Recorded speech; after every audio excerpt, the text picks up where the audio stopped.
E ontem o nosso presidente Jair Messias Bolsonaro fez a sua estreia no Fórum Econômico de Davos. E esse é o assunto do vídeo de hoje, mas antes de entrar no assunto do vídeo, eu já quero pedir para vocês, por favor, que curtam, comentem e compartilhem esse vídeo para que a nossa mensagem alcance mais e mais pessoas, e também fazer a recomendação de livro do dia que vocês me pedem tanto, que é do Roger Scruton, Argumentos para o Conservadorismo. Quem quiser melhorar aí a sua argumentação, é só entrar no link que eu deixo aqui na caixa de informação desse vídeo, e comprando por esse link vocês estão ajudando o canal.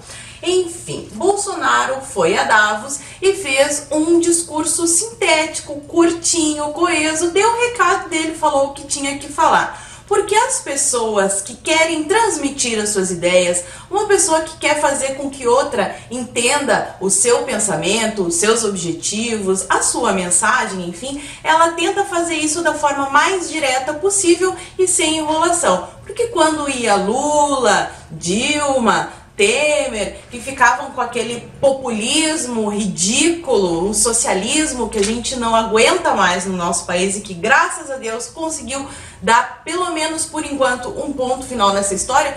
Como eles não têm objetivos que eles possam deixar claro, porque eles têm os objetivos deles, a gente sabe muito bem, mas eles não podem explicitar isso, eles têm que dar uma enrolada e por isso eles ficam meia hora enrolando.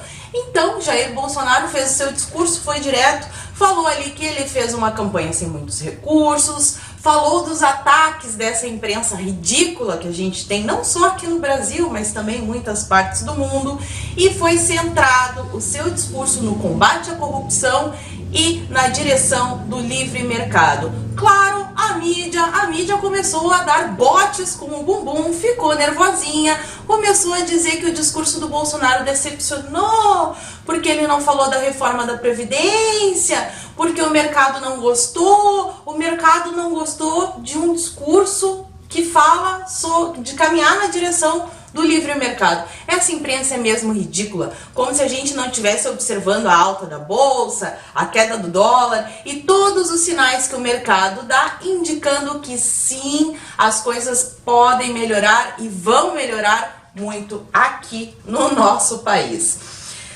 Também reclamaram que o Bolsonaro levou o Eduardo Bolsonaro, que, para quem não sabe, além de filho do presidente, ele também é o deputado mais votado. Inclusive, ele foi lá falar também sobre essa história toda que está acontecendo na Venezuela. E vamos combinar aqui que eles vão reclamar de tudo do Bolsonaro. Se o Bolsonaro salvasse um gato de uma árvore, eles iam dizer que o Bolsonaro obrigou o gato a viver. Se Bolsonaro tirasse todos os pobres de uma favela e construísse uma mansão para cada um, a imprensa ia noticiar que Bolsonaro está desrespeitando a cultura local. Então não importa o que ele faça, a imprensa vai criticar. Inclusive, uma das cenas que circulou na internet aí foi o Bolsonaro almoçando no bandejão. E de novo a imprensa dizendo que ele fez isso porque não tinha prestígio político, blá, blá, blá, blá. E agora diz aqui pra mim, você, o que você prefere que se faça com o seu dinheiro? Que ele seja usado de uma forma consciente, como por exemplo, um almoço simples no bandejão que serve para alimentar, que essa é a finalidade do almoço, né? Alimentar. E não ostentar como faziam os outros presidentes. Afinal de contas, quem está pagando essa conta é você. E a gente quer economizar. E uma das promessas de campanha do Bolsonaro, aliás, foi a redução dos gastos públicos. E é o que ele está fazendo, pelo menos por enquanto. E teve algumas outras participações aqui que eu quero destacar. Por exemplo, quando o Lula foi lá para Davos, nesse fórum, ele fez um discurso de 30, 40 minutos para falar um monte de bosta e fazer bosta, que é só o que eles sabem fazer. E olha só esse trechinho que eu peguei aqui. O Lula dizendo lá em Davos. Aqui em Davos, convencionou-se dizer que hoje existe um único Deus, o mercado. Mas a liberdade de mercado pressupõe, antes de tudo, a liberdade e a segurança dos cidadãos. Ou seja, um monte de palavras para dizer bosta nenhuma, a não ser passar a ideia de que ele é contra o mercado. E aí, como é que a imprensa noticia? Lula dá show em Davos. O mercado fica muito feliz com a participação de Lula em Davos. E tem ainda um monte de retardado que acredita.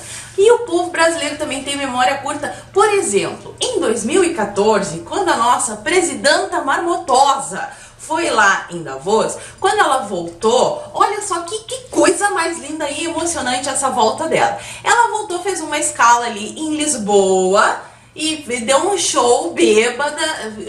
Ela já, imagina, ela já fala um monte de besteira quando tá sã. Imagina essa mulher bêbada, Senhor dos Anéis, deve ser insuportável.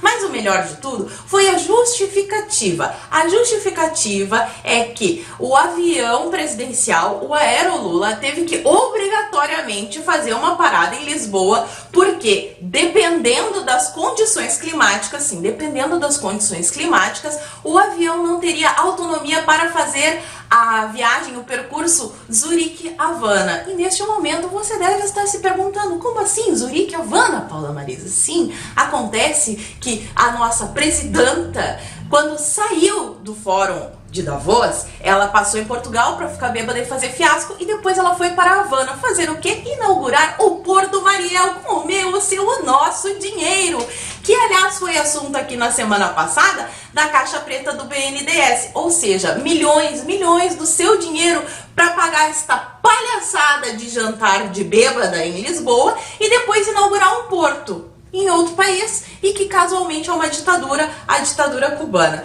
Ainda bem que a gente conseguiu tirar essa maldita do poder. Infelizmente a gente não conseguiu tirar uma outra maldita, que é a Gleisi Hoffmann. Gleisi Hoffmann, agora que virou youtuber, tem um canal fracassado aqui no YouTube, e ela fez um videozinho ridículo defendendo a Venezuela. E depois eles ainda dizem que o ditador é Bolsonaro. Bolsonaro que quando toma uma decisão e negocia, como por exemplo o número de ministérios, ele tinha uma ideia inicial, depois mudou, e ainda assim eles chamam de ditador, como se um ditador negociasse e voltasse atrás. Mas enfim, lógica, inteligência não faz parte dessa galerinha aí socialista progressista, não é mesmo? Mas Gleisi Hoffmann defendeu a Venezuela e disse no seu vídeo que a Venezuela é um dos países que tem as maiores riquezas, as maiores reservas de petróleo do mundo. E isso é verdade. Acontece que esse pessoal não consegue fazer a associação da pobreza que tem lá na Venezuela com o roubo que estão fazendo dessas reservas de petróleo, porque Maduro se apropriou disso e faz essas reservas serem usadas apenas para o proveito dele. E essa riqueza toda da Venezuela não é do povo, é do ditador que essa Gleisi Hoffmann defende. Não vejo a hora de ela ser julgada por todos os crimes que cometeu. Mas enfim, o recado final que eu quero deixar aqui nesse vídeo é que hoje no Twitter, o pessoal da Venezuela, os nossos irmãos que estão lutando contra esse maldito socialismo, essa noite eles fizeram muitos protestos. Tem alguns vídeos que vão circular aí bastante, claro, não na mídia tradicional, porque a mídia tradicional, se fizer reportagem, vai ser só um parágrafo. E eles pediram para subir a hashtag 23E, falar espanhol é difícil, né? 23E calle hasta que se vaya. Eu coloquei aqui no vídeo, me acompanha no Twitter, os meus contatos estão todos aqui embaixo, e vamos continuar a nossa luta contra o socialismo e contra o Foro de São Paulo. Sim, porque a gente não esqueceu, a gente vai até o fim agora. É bom tremer, hein, esquerda?